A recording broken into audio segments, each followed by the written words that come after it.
내가 유오디아를 권하고 순두개를 권하노니 주 안에서 같은 마음을 품으라.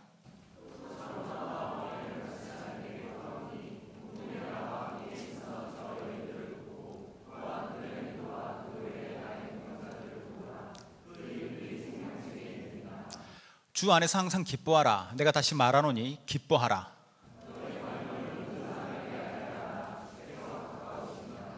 아무것도 염려하지 말고 다만 모든 일에 기도와 간구로 너희 구할 것을 감사함으로 하나님께 아뢰라. 그리하면 모든 지각에 뛰어난 하나님의 평강이 그리스도 예수 안에서 너희 마음과 생각을 지키시리라. 아멘. 아멘. 예, 감사합니다. 이게 우리가 이제 지난 주일날 우리는 유대 베들레헴에서 목동 출신이었던 다윗이 하나님께 시를 지어서 노래했던 시편 23편 말씀 나눴습니다.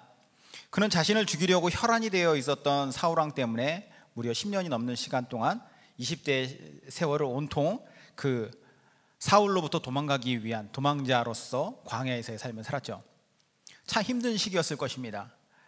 그가 그렇게 힘들고 고통스러운 시간을 보냈음에도 불구하고 그는 자기의 인생을 돌아오면서 노래할 때 이것이 그냥 단순히 버려지거나 불행했던 시간이다 라고 고백하지 않아요. 그는 이 시기에 자기 자신이 누렸던 것들에 대해서 하나님께 노래를 불렀습니다. 그 내용이 담긴 게 시편 23편이었는데 그가 그렇게 노래할 수 있었던 이유가 있었죠. 그것은 양과 같이 연약한 자신을 위해서 가장 든든하고 유능한 목자와 같은 하나님이 함께 하셨기 때문이다라는 거예요. 하나님께서 동행하시고 그러한 동행 과정 속에서 그는 하나님으로부터 매우 큰 영향을 받았습니다. 하나님으로부터 영향을 받은 것을 그는 세 가지로 고백했는데 첫 번째는 하나님께서 그의 육신적인 그리고 영적인 필요를 하나님께서 공급해 주셨다는 것이었고, 두 번째는 사망의 음침한 골짜기와 같은 위기 속에서도 하나님은 마치 지팡이로 길을 잃지 않도록 이렇게 길을 가르쳐 주고, 또 몽둥이로 막대기로 양을 채로 오는 모든 맹수들을 쫓아내듯이 그의 삶을 보호하셨다라고 고백을 해요. 마지막으로는 자신의 잔으로는 도저히 담을 수 없는, 그래서 내 잔이 넘치나이다, 그야말로 넘치는 하나님의 은혜에 대해서 그가 노래를 했죠. 결국 다윗의 인생이라는 것은 어떠한 위기나 고난이라고 하는 상황 때문에 그의 인생이 좌우된 것이 아니라 그 상황 속에서도 하나님과 함께함으로 말미암아서 그 목자 되신 하나님으로 말미암아서 그의 인생은 정말로 즐거운 인생이었다라고 그가 고백하였습니다. 그래서 제가 지난주에 부제를 말씀드리진 않았는데, 사실 지난주 즐거운 생활 첫 번째 말씀의 부제는 하나님과의 동행이었어요. 하나님과 동행할 때 인생이 즐거울 수 있었다라는 것이죠. 이제 오늘은 즐거운 생활 그 두 번째 시간인데요, 오늘의 말씀의 부제를 먼저 말씀드리겠습니다. 오늘 말씀의 부제는 지체와의 동행입니다. 지체와의 동행. 지난주에는 하나님과 함께하는 동행, 하나님과 함께 동행할 때 누릴 수 있었던 즐거운 생활이라면, 오늘은 사람들과, 특별히 교회 공동체 안에 있는 사람들은 우리가 보통 지체다라고 표현을 하죠. 그래서 형제 자매들, 이런 사람들과 함께하는 공동체 내에서의 동행에 대해서 이야기를 할 거예요. 근데 느낌이 좀 다릅니다. 하나님과 동행이다라고 얘기했을 때는 그 동행이라고 하는 것 자체는 언제 어디서건 그것이 즐겁고 행복할 수 있다라고 생각할 수 있는데, 솔직히 사람들과 함께할 때, 설사 그 사람들이 믿음 안에서 한 교회에서 만난 형제 자매라 할지라도 그 자체가 항상 나에게 즐거움을 보장해 주지는 않는 것 같아요. 사실 교회 공동체 안에서 만나는 모든 사람들과 마냥 즐겁고 마냥 행복할 수만 있는 사람 세상에 몇이나 되겠습니까? 만약에 그럴 수 있는 사람이 있다고 하면 그 사람이 비정상이에요. 다양한 기질과 개성과 그리고 상황을 가진 사람들이 이 공동체 안에서 만나서 서로 부대끼게 되죠. 그러면 필연적으로 마찰이 생깁니다. 이런 마찰은 신앙생활의 방해거리가 될 때도 있고, 심지어는 공동체를 떠나게 되는 이유로 작용하기도 하죠. 사람과 사람 사이의 관계는 그만큼 어려운 것입니다. 믿음 안에서 만나도 어려운 거예요. 2013년 1월에 한국 기독교 목회자 협의회라고 하는 단체에서 예수님을 믿지만 교회는 다니지 않습니다 라고 대답한, 그러니까 예수님 믿지만 교회는 안 다니는 가나안 성도라고, 안 나가를 거꾸로 해서 가나안, 예수님은 믿지만 교회는 안 나가, 그래서 가나안 성도라고 그 사람들을 이제 표현을 하는데, 이 가나안 성도들을 대상으로 한 설문조사를 한 적이 있었습니다. 이것을 바탕으로 가나안 성도 교회 밖 신앙, 이런 책을 제가 보면서 그 안에 있는 이런 통계를 봤어요. 참고로 2013년 당시에 우리나라에서 예수님을 믿는다라고 밝힌 사람들 중에 약 10% 정도가 교회를 안 나가는 가난한 성도였다고 합니다. 5년이 지났으니까 지금은 더 많이 늘었으리라 생각이 들어요. 점차 사람들이 교회 공동체로부터 떨어져 나가고 있는 것이 현대교회의 현상입니다. 자, 여하튼 제가 이 책을 보면서 보니까 300여 명의 가난한 성도들을 대상으로 해가지고 설문조사를 합니다. 왜 교회를 떠나게 되었습니까? 그 질문에 대해서 이제 여러 가지 이제 세부 항목들이 있었겠죠. 보니까 평균적으로 잡아보니까 이런 통계가 나왔답니다. 그 사람들은 교회를 떠나기 전에 평균 14.2년 동안 교회를 잘 다녔던 사람들입니다. 또한 이들은 습관적으로 교회를 이 교회 저 교회로 옮겨 다녔던 사람들이 아니라 한 번도 교회를 옮기지 본 적이 없었던 사람들이 45%였고 한 번 정도 교회를 옮겼던 사람이 25%였습니다. 그러니까 약 70% 정도가 이 사람들은 교회를 한 번 이상 옮겨본 적이 없는 사람들이었죠. 그런데 교회를 옮기는 것이 아니라 교회를 떠났다라는 거예요. 그리고 이 사람들은 대체적으로 교회를 떠나기 전에 평균적으로 6개월 동안을 고민을 합니다. 내가 교회를 다닐 것인가 말 것인가. 이 기간 중에 목회자 혹은 주변의 다른 성도들과 의논해 본 적이 없었던 사람들이 대부분이라고 해요. 그러니까 혼자의 결정으로 6개월 동안 고민하다가 교회를 떠난 것이죠. 이들이 교회를 왜 떠나게 되었는가? 가장 큰 이유에 대해서 물어보니까 자유로운 신앙생활, 나는 자유롭고 싶습니다. 교회 가면 뭔가 좀 이렇게 내가 억압받는 것 같고 그런 것 같아서 떠납니다. 그게 이제 30% 정도가 되고, 목회자에 대한 불만, 나 목사님 꼴보기 싫어서 안 나갑니다. 이런 사람들이 24% 정도 됐어요. 그리고 교인들, 함께 있는 그 교인들에 대한 불만이 한 19% 정도 됩니다. 그리고 신앙 자체에 대한 회의, 내가 신앙에 대해서 내 신앙이 없다라고 생각이 되거나 혹은 신앙이 잘하지 않는다라고 생각이 돼서 그 회의를 견디지 못해서 나간 사람들이 한 13에서 14% 정도 됐답니다. 자, 이 통계를 보면서 제가 이런 생각이 들었어요. 이게 말하는 것이 무엇일까? 예수님을 믿되 더 이상 교회에 다니지 않겠다고 하는 사람들은, 그러니까 예수님을 부정하는 게 아니에요. 신앙은 있다라고 생각을 해요. 하지만 교회는 다니고 싶지 않아요. 이렇게 얘기하는 분들은 교회 다닌 지 얼마 안 된 초신자들이 아니라 적어도 10년 이상 교회를 열심히 다녔던 분들이었다라는 거죠. 한 교회 혹은 두 교회에서만 신앙생활을 한 사람들이 70%나 됐다는 것은 그분들이 그만큼 충성스럽게 교회를 섬겼다라는 증거일 겁니다. 제가 이제 이 결과가 좀 의외였어요. 일반적으로 우리가 쉽게 생각할 수 있는 것은 초신자들이 교회에 적응이 안 돼서 교회를 떠난다거나, 바빠서 더 이상 나는 교회 못 다니겠습니다 해서 교회를 떠난다거나, 혹은 습관적으로 교회를 이 교회 저 교회 이렇게 쇼핑하듯이 막 수십 군데씩 다녀보다가 어디에도 나에게 만족을 주는 교회가 없기 때문에 떠난다거나, 이런 분들이 주로 가난한 성도가 되리라라고 생각을 했었는데 그런 생각이 보기 좋게 빗나간 것이죠. 그러면서 제가 봤을 때 10년 이상 교회를 성실히 다니다가 평균적으로 6개월 이상 고민할 때 이 사실을 누구와 상담조차 하지 못한 채로 교회를 떠났다라는 모습을 보면서 참 목사로서의 좀 씁쓸한 마음이 들었습니다. 그리고 저에 대해서 다시 한번 생각해 봤어요. 나는 과연 잘하고 있는가? 근데 그분들이 떠났던 이유를 보니까 크게 두 가지로 나뉘어지는 거죠. 하나는 개인적인 이유고 또 하나는 관계적인 이유예요. 개인적인 이유는 내가 자유롭게 신앙생활을 하겠다고, 그렇죠?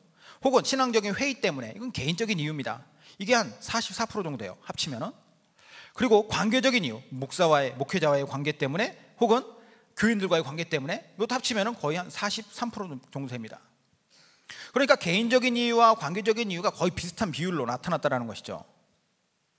누군가 교회를 떠난다라는 것은 그냥 어느 날 나는 여기가 별로 나랑 안 맞는 것 같아 이렇게 떠나는 것, 번뜩 스친 생각 때문에 떠나는 것도 아니고, 갑자기 내가 뭔가 사람들 때문에 수틀리고 막 쟤 때문에 보기 싫어, 난 다음 주부터 안 나올 거야, 이래서 안 나오게 된 것도 아니라는 거예요.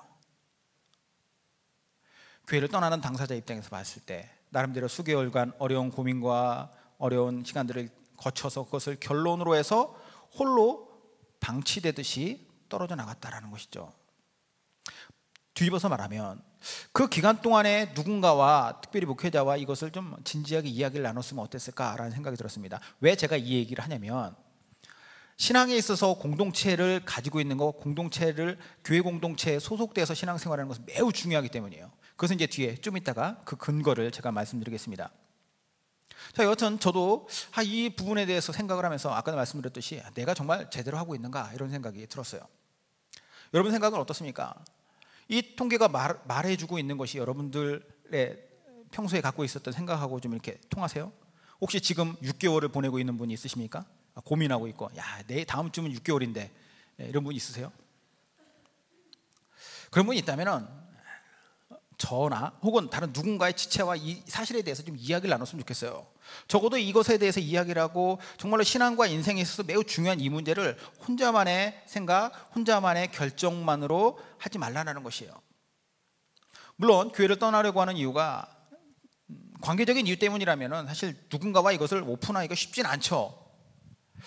하지만 아무리 그렇더라도 이건 역시 혼자 끙끙 앓다가 포기해버릴 문제는 분명히 아니라고 생각을 해요.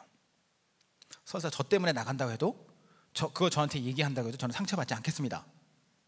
최선을 다해서 그분께 더 맞는 공동체를 제가 찾아드릴게요. 그리고 기도도 해드릴 거예요. 제가 왜 이렇게까지 하려고 하냐면 이게 제가 저 목사는 서비스도 좋아 이렇게 기억되려고 하는 것이 아니라 우리가 결코 가볍게 만났다가 가볍게 헤어질 사람들이 아니기 때문이라는 거예요.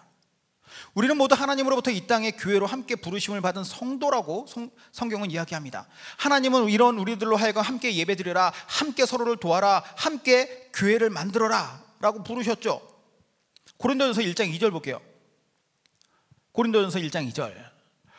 고린도에 있는 하나님의 교회 곧 그리스도 예수 안에서 거룩하여지고 성도라 부르심을 받은 자들과 또 각처에서 우리의 주 곧 그들과 우리의 주 되신 예수 그리스도의 이름을 부르는 모든 자들에게. 자, 이게 이제 고린도 교회를 편지에서 수신인, 그러니까 바울이 편지를 보낼 때 수신인으로서 고린도 교회 성도들을 표현할 때 이렇게 표현을 해요. 하나님의 교회 그리고 곧 그리스도 예수 안에서 거룩하여지고 성도라 부르심을 받은 자들 그리고 각처에서 우리의 주 곧 그들과 우리의 주 되신 예수 그리스도의 이름을 부르는 모든 자들. 세 가지를 이야기하죠. 이 세 가지는 다 동일하다라는 거예요. 그 동일한 것은 무엇이냐? 예수님을 주님으로 믿고 따르는 모든 사람들은 뒤에서부터 볼게요. 그분으로 말미암아 거룩한 성도로 하나님께 부르심을 받은 사람들이고 그리고 그들은 곧 하나님께서 원하시는 하나님께서 만드신 이 땅의 교회라는 거예요. 이 말은 뭐냐? 우리가 예수님을 믿는다라는 것은 결코 혼자서만 믿는 게 아니라는 거예요. 하나님의 부르심과 예수님의 은혜 때문에 우리는 예수님 믿죠. 이것은 상하 관계입니다. 우리와 하나님과의 관계. 그리고 동시에 그 부르심 안에서 하나님의 교회로 불려진 모든 자들, 함께하는 자들, 교회 공동체로 묶여진 사람들이라고 했을 때는 이것은 좌우 관계입니다. 마치 옷감을 구성하는 C줄과 날줄이 있죠. 그렇죠? C줄이 있고 이 날줄이 있어요. 이게 상하 관계가 이렇게 잘 건강하게 형성이 되어 있어야지 비로소 그것이 아름다운 옷감이 될 수 있는 것처럼 각 사람과 그 각 사람들의 모임인 교회가 신앙 가운데서 건강하게 설 수 있는 것은 하나님께서 만드신 이 원리를 따라야 한다는 것이죠. 그리고 이것은 하나님께서 주신 원리뿐만 아니라 교회가 있어야 할 목적 중에 하나입니다. 교회는 여러 가지를 해야겠죠. 하지만 그 해야 할 일들 중에서 함께 한 공동체를 이루는 것도 해야 할 목적 중에 하나입니다. 그러므로 교회 공동체에서 함께 예수님을 믿는 믿음의 동지들, 지체들과 함께 신앙생활을 하는 것, 이것은 매우 중요한 일이에요. 그런 면에서 아까 말씀드렸던 가나안 성도들은 상하 관계의 날줄에 대해서는 본인이 굳건하게 붙잡고 있다라고 이야기할지 모르겠지만 좌우 관계를 엮는 이 C줄이라는 것이 아예 끊겨버렸기 때문에 진심으로 내가 신앙생활을 열심히 하려고 해도 물론 나름대로 만족은 있겠지만 하나님께서 원하시는, 하나님께서 만족하실 만한 방식은 아니다라는 거예요. 이거는 성경적인 원리입니다. 우리가 예수님을 믿는데 그 예수님을 믿는 데 있어서의 가장 중요한 원리는 성경이죠. 성경을 통해서 그 안에 있는 예수님을 믿고 성경에서 하신 말씀을 따라가는데 정작 성경에서 말씀하고 있는 너희들이 함께 하나로 하나님 안에서 부르심을 받은 교회다라고 하는 이 사실에 대해서 버린다면 하나님께서 기뻐하시겠냐라는 거예요. 제가 하는 말씀이 무슨 얘기인지 이해되시죠? 이해 안 되면 옆에 주무시는 분 이해 안 되면 이따 얘기해 주세요. 이 얘기였다고. 하나님께서 불러 모으신 믿음의 공동체 안에서 다른 사람들과 함께하는 것은 매우 중요한 일입니다. 이 함께하는 것을 잘 하려면은 그리고 이 함께하는 것 자체를 잘 해야 되는데 공동체 안에서 서로 즐겁고 행복해야지 함께하는 것이 잘 이루어질 수 있어요. 그렇잖아요. 맨날 갔더니 꼴보기 싫은 사람만 있고 미운 마음만 있고 정말 저 사람하고 같이 있기도 싫다, 같은 공간도 싫다, 막 이런 마음 가지면서 어떻게 함께함이 이루어집니까? 그런데 이것을 우리가 행복한 함께함을 만들어 가려고 할 때 이게 결코 만만치 않다라는 게 문제죠. 아까 통계에서 보았던 43%나 되는 사람들이 관계 문제로 교회를 떠난다고 했어요. 교회 공동체에서 다른 지체들과 즐거운 생활을 하려면 서로가 노력해야 된다라는 증거입니다. 목사도 노력해야 되고 목회자도 노력해야 되고요, 리더들도 세론들도 모든 사람들이 다 노력해야 될 문제예요. 특별히 함께하는 가운데서 이 신앙적인 공동체의 동행 가운데 과정 속에서 각자 나름의 다름이라던가 아니면 오해라던가 그것으로 말미암은 갈등 상황들이 딱 닥쳤을 때 이 문제를 어떻게 풀어가야 하는지는 매우 중요합니다. 그래서 하나님 오늘 본문에서 이 문제를 우리에게 보여주시는 거예요. 바울로 하여금 교회 내 갈등 상황 가운데 있는 두 사람들을 언급하면서 편지하게 만드는 거죠. 오늘 본문은 바울이 특히나 사랑했었던, 그러면서 아꼈던 빌립보 교회에 보낸 편지예요. 빌립보서죠. 그리고 빌립보서의 마지막 4번째 장에서도 거의 마지막 부분에 이제 끄트머리로 가고 있어요. 편지의 결론부에 다다르고 있습니다. 그때 바울은 아마 고민을 했을 수도 있고 아니면 처음부터 염두를 해뒀어요. 근데 제가 빌립보서 쭉 봤을 때 어느 정도 염두를 해뒀던 것 같아요. 그러면서 이 교회 내에서 발생한 문제를 언급합니다. 2절 한번 볼게요. 2절 같이 한번 읽겠습니다. 내가 유오디아를 권하고 순두개를 권하노니 주 안에서 같은 마음을 품으라. 이 문제가 뭐냐? 간단합니다. 여자분 2분이 있었어요. 싸웠어요. 대판. 그래서 이게 교회적으로 어려움을 만들어냈습니다. 아실지 모르겠지만 이 빌립보 교회는요, 첫 성도가 누구였냐면 자색 옷감 장사인 루디아라고 하는 여자분이었어요.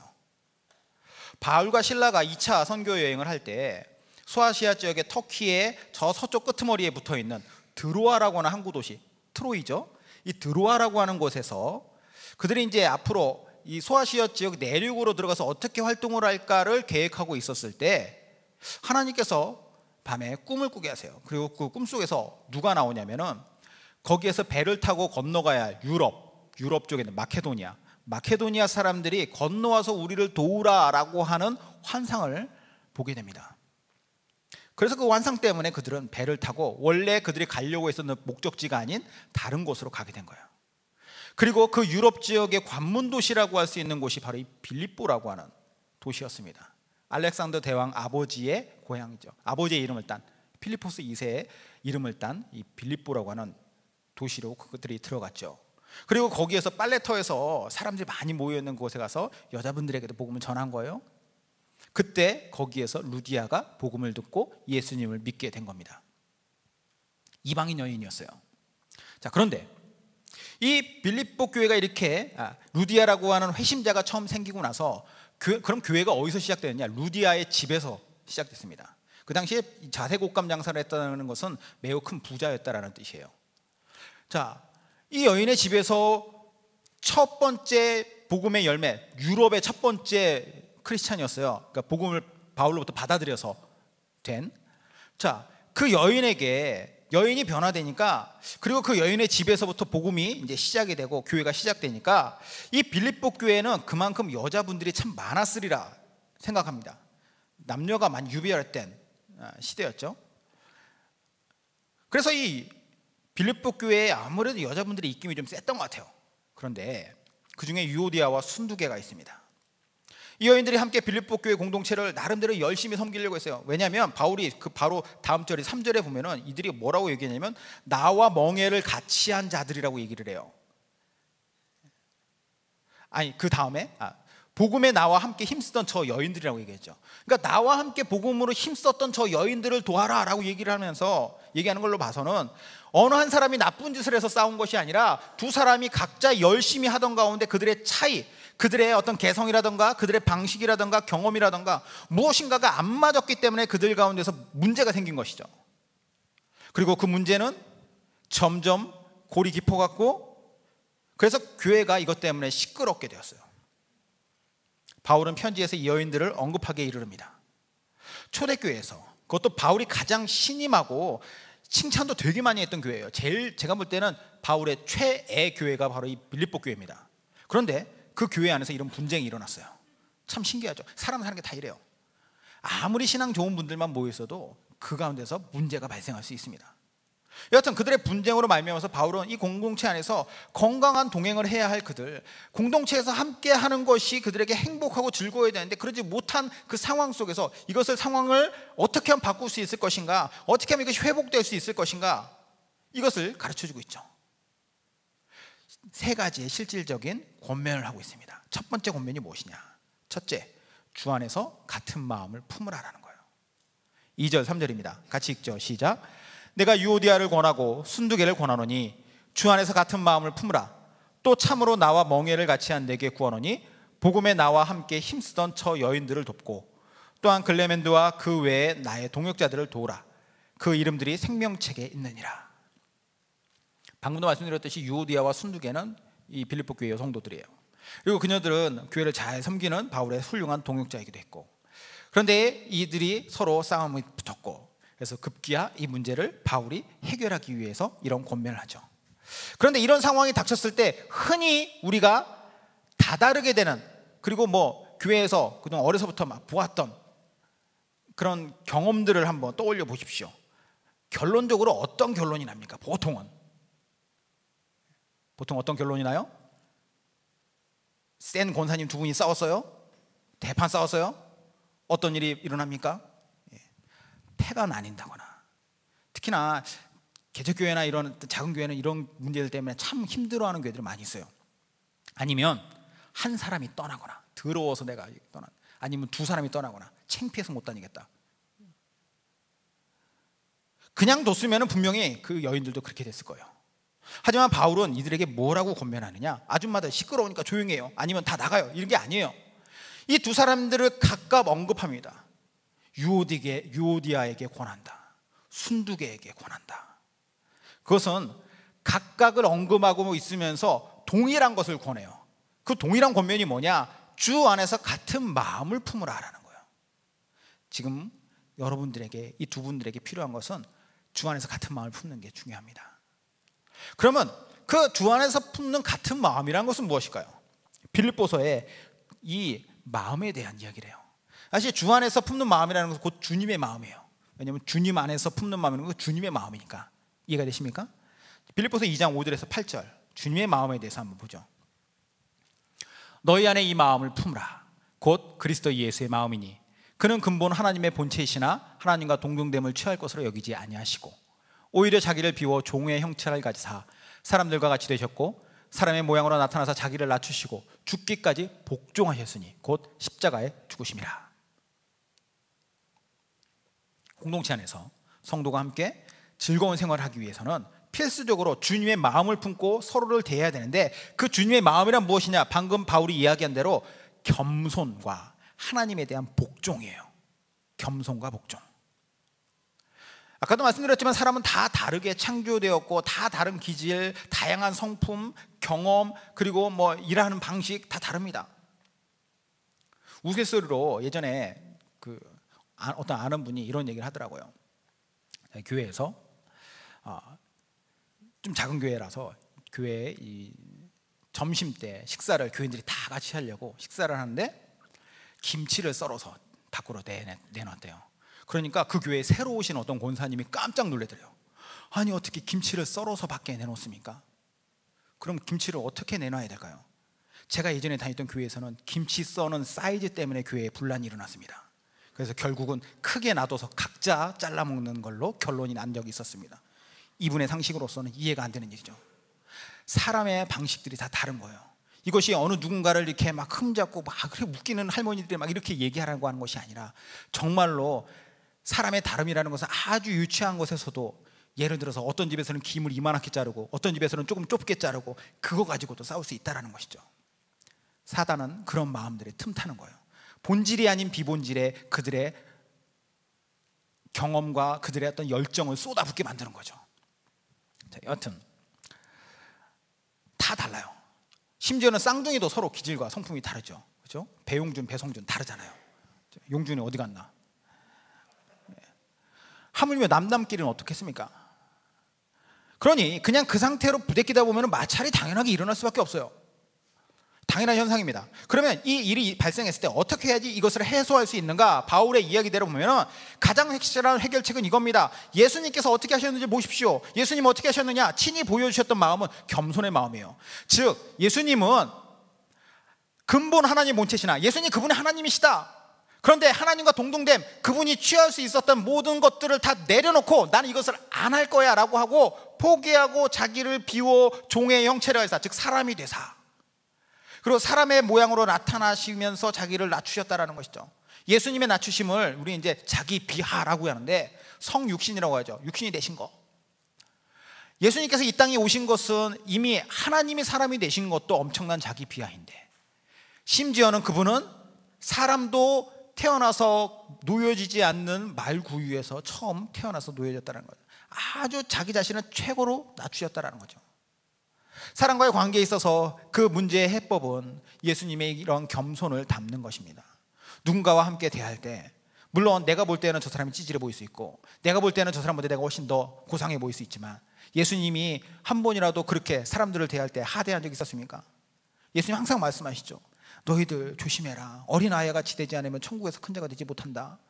너희들 조심해라. 지금 율법주의자들은 다 상석에 앉으려고 좋은 자리 차지하려고 그러는데 너희들 그러면 안 된다. 항상 말석에 앉으려고 노력해야 된다.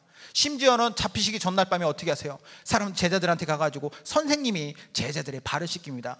발을 씻긴다라는 것은 뭐 발 씻겨줄 수도 있지 뭐 이렇게 생각하면 안 돼요. 그 당시에 발을 씻기는 것은 상대방은 나보다 훨씬 높은 사람이고 발을 씻긴 사람은 노예만 씻기는 문화였어요. 그러니까 선생 되신 예수님이 제자들에게 내가 너희들의 노예와 같이 너희를 대한다. 그러면서 예수님 말씀하시죠. 너희도 이와 같이 해라. 겸손이죠. 상대방을 높이는 게 겸손입니다. 예수님께서 이렇게 하셨어요. 그리고 하나님의 명령에 대한 복종이죠. 그러면 사람 사이 관계에 있어서의 하나님의 명령에 난 무엇일까? 성경에 이렇게 나와 있어요. 내 이웃을 내 몸과 같이 사랑하라. 그러면 이 명령을 지킬 때 겸손함과 내 이웃을 내 몸같이 사랑하라는 이 명령에 대한 복종이 있을 때 그게 바로 예수님의 마음이라면 유오디아 편이나 순두계 편에서 어느 한 편에서만 이것을 하는 것이 아니라 이것을 서로 간에 이것을 하려고 한다면 서로 철천지 원수가 아닌 이상 어지간한 문제들은 일순간에 해결될 수 있는 거예요. 바울은 바로 이것이 교회 공동체의 C줄과 같은 좌우 관계에서 생겨난 문제를 해결할 수 있는 가장 훌륭한 해결책이다라고 이야기를 하죠. 그러면서 한 가지를 덧붙여요. 공동체 안에서 이 여인들이 어쨌든 간에 싸우다 보니까 감정이 상하잖아요. 감정이 상한 이 여인들을 어떻게 하라고 하냐면 주변에서 도와라라고 얘기해요. 도와라.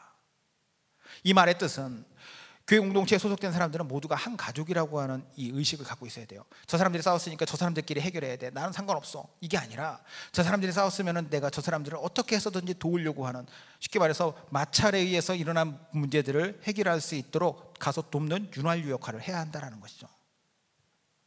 문제의 당사자들만의 책임이 아니라 그들끼리만의 모든 문제가 아니라 함께 이것을 다 공유하고 함께 공유한다는 것이 편을 나누라는 거 아니에요. 함께 이것을 돕고 하나님의 뜻을 따라서 나아가야 한다는 거. 그게 우리가 지향해야 할 공동체의 즐거운 생활의 모습입니다. 두 번째 말씀은요. 두 번째 권면은 주 안에서 항상 기뻐하라라는 거예요. 항상 기뻐하라. 두 번을 반복하죠. 주 안에서 항상 기뻐하라. 내가 다시 말하노니 기뻐하라. 자, 우리가 보통 이 기뻐하라라고 하는 권면은 지극히 개인적으로 받아들여요. 그죠? 개인적 권면을 기뻐하지 못하는 사람한테 가서 기뻐해야지 이런 식으로 받아들이는데, 제가 이거 문맥상으로 보니까요, 바로 앞에서는 유오디아와 순두계에 대해서 이야기를 했고 바로 뒤에 이제 세 번째 얘기할 때에서는 관용이라고, 서로 간에 베푸는 관용에 대해서 얘기를 해요. 그 가운데 기뻐하라라는 말을 집어넣습니다. 그러면 앞에서도 관계, 뒤에서도 관계, 그럼 가운데 이 기뻐하라는 것도 관계가 아닐까라는 생각을 했어요. 물론 개인적으로도 받아들여야겠지만 관계적으로 봤을 때 관계적인 기쁨이란 무엇일까? 하나님께서 원하시는 기쁨은 사실 우리가 혼자서 기뻐하는 것뿐만 아니라 함께 더불어서 기뻐하는 것을 하나님께서 원하신다는 생각이 들었습니다. 제가 그동안 속했던 여러 믿음의 공동체, 그리고 그 안에서 함께 했었던 여러 지체들에 대한 기억을 한번 떠올려 봤어요. 내가 과연 어떤 사람들과 함께 했을 때 정말로 즐거웠던가? 내가 언제 정말 이 사람들과 함께하면 즐겁다라는 것을 느꼈던가 생각해 보니까, 만날 때 기빨리고 힘들어서 만남이 별로 기쁘지 않은 사람들과가 아니라 만나면 만날수록 힘이 나고 기분 좋은 기쁜 사람들과 만났을 때였어요. 마치 유행가 가사처럼 그대 내게 행복을 주는 사람들이었다라는 거죠. 그들이 어떤 사람들이었나 생각해 보니까 함께 기뻐했었다라는 거예요. 이렇게 걸어온 것들을 보니까 만나서 삶이나 말씀을 나누니까 기쁘고, 서로 잘 되면 축하하면서 기쁘고, 배합한 게 아니라 기쁘고, 괴로운 일 당했을 때는 함께 울어주면서 이런 사람들과 함께 한다라는 것 자체가 또 기쁘고, 그게 쓸 때 즐거움이 있더라라는 거예요. 그래서 로마서 12장 15절에 바울이 이런 말씀을 했던 것 같아요. 즐거워하는 자들과 함께 즐거워하고 우는 자들과 함께 울라. 이게 가장 좋은 누군가를 향한 그 사람을 향한 나의 방식이 돼야 돼요. 여러분도 마찬가지 아닙니까? 함께 있을 때 항상 기뻐할 수 있는 사람들, 물론 마냥 기쁠 수만 없으니까 혹시 슬픈 일 당하면은 함께 기뻐하는 사람들은 또 함께 울어줘요. 그렇죠? 이런 사람들과 함께 믿음 생활을 하는 것이 얼마나 즐겁고 행복합니까? 그럼 그런 사람만 찾지 말고 내가 그런 사람 돼야죠. 내가 그런 사람들로서 공동체 안에서 이런 신앙생활이 이어져 갈 때 우리는 정말로 기쁨의 신앙생활을 할 수 있을 것 같아요. 자, 마지막 세 번째입니다. 마지막 세 번째로, 주 안에서 관용으로 서로 대하라. 5절에 너희 관용을 모든 사람에게 알게 하라. 주께서 가까우시니라. 자, 여기서 말하는 관용이라고 하는 단어의 뜻은, 원어적 뜻은 너그러움, 정중함, 이런 게 관용이에요. 본래는 어디서부터 나왔냐면 이 말이 다양한 음식을 잘 받아서 소화시키는 위장의 생물학적 기능, 이게 관용입니다. 무슨 뜻이냐? 어떤 음식이든지 위장이 이렇게 받아들여가지고 위장이 여기서 잘 소화시켜가지고 잘 내보내잖아요. 그렇죠? 이런 것처럼 혹시 나는 위가 약한데 이런 얘기하면 안 돼요. 위궤양이 있다고. 이 위가 같이 모든 것을 다 받아들여가지고 소화시킬 수 있듯이 너그럽게 포용할 수 있는 것이 바로 관용이라는 것이죠. 여러분, 예수님을 믿는 성도들의 삶에서 관용이라는 것은 절대적으로 필요한 요소입니다. 반대로 한번 생각해 보면 왜 이게 절대적인지를 알 수 있어요. 절대적 필요가 이해가 되는 데 있어서, 자, 믿는다고 하면서 자기가 관용이 없는 삶을 살고 있다, 즉 너그럽지도 않고 정중하지도 않은 사람들이 모여있는 공동체다, 그러면 여러분이 거기 안에 들어가고 싶겠습니까? 아니잖아요. 그런 성도들의 모습은 생각하기도 싫죠. 서로 간에 포용해주지 않고 서로 간에 그 문제에 대해서 책망만 하고 질책만 하고. 관용 없는 신앙은 바리새인의 율법주의와 같습니다. 교회는 결코 바리새인처럼 가면 안 돼요. 다른 사람의 연약함이나 약점 포용해야죠. 그의 성장을 위해서 도움을 줄 수 있는 것이 공동체가 돼야 돼요. 그런데 여기에서 이제 또 하나 중요한 요소가 있어요. 그렇다고 해서 맨날 누군가에게 관용을 요구하는 것도 문제가 됩니다. 가끔 보면 이런 분들이 있어요. 교회 관용을 이용해 먹으려는 사람들이 있어요. 세상에서는 교회만큼 관용을 베풀지 않고 또 베풀 생각도 없으니까 만만한 교회에 와서 자기를 받아달라고 속된 말로 영적인 깽판을 놓는 거죠. 그럴 때 그들을 더 품어야 된다라고 하는 책임감을 갖고 있는 분들은 참 힘들어요. 리더라던가 그 주변의 지체들, 이러지도 못하고 저러지도 못하고 힘들어하죠. 왜? 관용해야 되니까. 맞아요. 관용은 그만큼 힘든 것입니다. 음식도 보면은 어떤 음식들은 목 넘김도 좋고 그리고 소화도 잘 되는 음식이 있어요. 어떤 음식은 아무리 씹어도 씹히지도 않고 뱃속에 들어가도 소화도 잘 안 되는 음식 있죠. 그것처럼 사람은 누구나 다 마찬가지예요. 그런데 여기서 중요한 것은 관용이라고 하는 것을 너무나도 잘못 이해해서 관용이라는 것을 내가 소화 못하는 것, 그걸 소화하지 말아야 될 것까지 다 소화해야 한다라고 생각하는 게 문제라는 거예요. 너무 지나친 문제가 됩니다. 서로 관용으로 대하는 것도 어느 선이 있어야 돼요. 무턱대고 모든 것을 다 받아주는 것만이 관용이 아니에요. 그것만이 사랑이 아니라는 겁니다. 어떤 책을 보니까 사랑은 기본적으로 부드럽고 포용적인 것이지만 때로는 엄한 사랑, 엄한 관용이 필요하다, 이런 말을 하더라고요.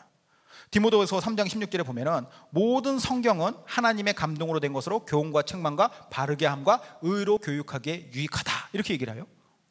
자, 성경 말씀은 사람을 변화시키고 사람을 예수님 믿고 구원받기도 하지만 그 사람을 변화시켜요, 삶을. 근데 변화시키는 데 있어서 그를 바르게 하고 또 그를 의로 교육하고 교훈하기도 해요. 그런데 중요한 요소가 또 있죠. 책망도 한다는 거예요. 책망. 잘못한 것에 대해서는 분명하게 밝힐 수 있어야 돼요.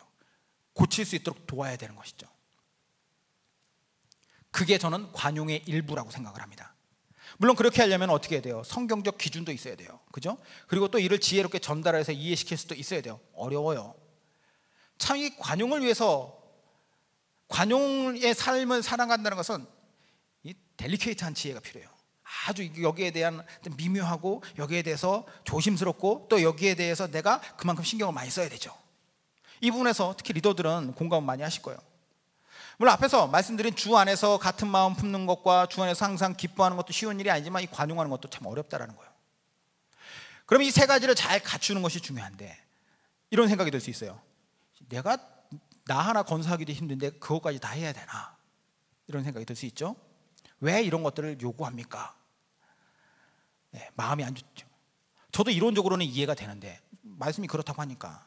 근데 실제로 내가 이렇게 살아가느냐, 이렇게 다 할 수 있느냐라고 했을 때는 참 마음이 어려워요. 힘들죠. 사람들이 다 내 마음 같지 않잖아요. 내가 잘해줘도 상대방에서 그거에 대해서 내가 원하는, 내가 기대했던 방식으로 반응하지 않는 경우 얼마나 많습니까? 그렇죠? 자, 이런 마음의 부담을 느끼면서 그래, 어쨌든 이게 하나님의 말씀이니까 이렇게 하라니까. 그러면서 제가 밑을 이렇게 쭉 봤습니다. 바로 밑에 보니까 6절과 7절에서 이게 눈에 들어와요. 우리 바울 형님이 우리의 투정을 다 들은 것처럼, 우리의 한계를 다 아는 것처럼 명쾌한 해결책을 그 뒤에 덧붙여주고 있습니다. 사실 이건 바울의 머리에서 나온 게 아니죠. 하나님께서 그를 통해 우리에게 말씀하시고자 하는 거예요. 하나님이 뭐라고 말씀하시냐, 근본적인 해결책이 여기 있습니다. 6절 7절 같이 읽죠. 아무것도 염려하지 말고 다만 모든 일에 기도와 간구로 너희 구할 것을 감사함으로 하나님께 아뢰라. 그리하면 모든 지각에 뛰어난 하나님의 평강이 그리스도 예수 안에서 너희 마음과 생각을 지키시리라. 아멘. 예전에는 이 말씀을 보통 이제 그렇게 많이 이해를 했던 것 같아요. 그냥 열심히 기도하면 하나님께서 다 이루어진다고 했으니까 아무것도 염려하지 말고 다 기도하고 간구하고 그리고 구할 것을 감사함으로 하나님께 아뢰면 하나님께서 다 채워주시겠지, 이렇게 생각했을 텐데 위의 구절들과 이것을 연결해서 보니까 그게 아니라는 거예요. 우리가 이 땅의 교회 공동체에서 지체들과 함께 즐거운 생활을 하려면 필연적으로 맞닥뜨려지는 이 관계의 어려움 속에서 하나님은 그것을 다 아시니까, 이 모든 일들에 대해서 우리는 할 수 없음도 아시니까 뭐라고 얘기해요? 네 힘과 능력만으로 하지 말아라. 지체들을 허락하신 하나님께 감사한 마음 가지고 이렇게 기도하라는 것이죠. 하나님, 제가 주님의 마음을 품고 겸손과 하나님의 말씀에 대한 복종의 삶을 살고 싶습니다. 하나님, 제가 우리 공동체의 지체들이 서로가 서로에게 기쁨이 될 수 있도록, 제가 누군가에게 기쁨이 되고 누군가의 행복이 될 수 있도록 그가 또 저에게 기쁨과 행복이 될 수 있는 이런 관계가 형성되게 해주십시오. 하나님, 이곳에 있는 모든 사람들이 서로 관용으로 베풀 때 때론 깊은 내면의 상처나 아픔까지도 다 품어주지만 때론 엄하게 권면도해서 함께 성장할 수 있는 하나님께서 원하시는 우리가 되게 해주십시오. 기도하라는 거예요.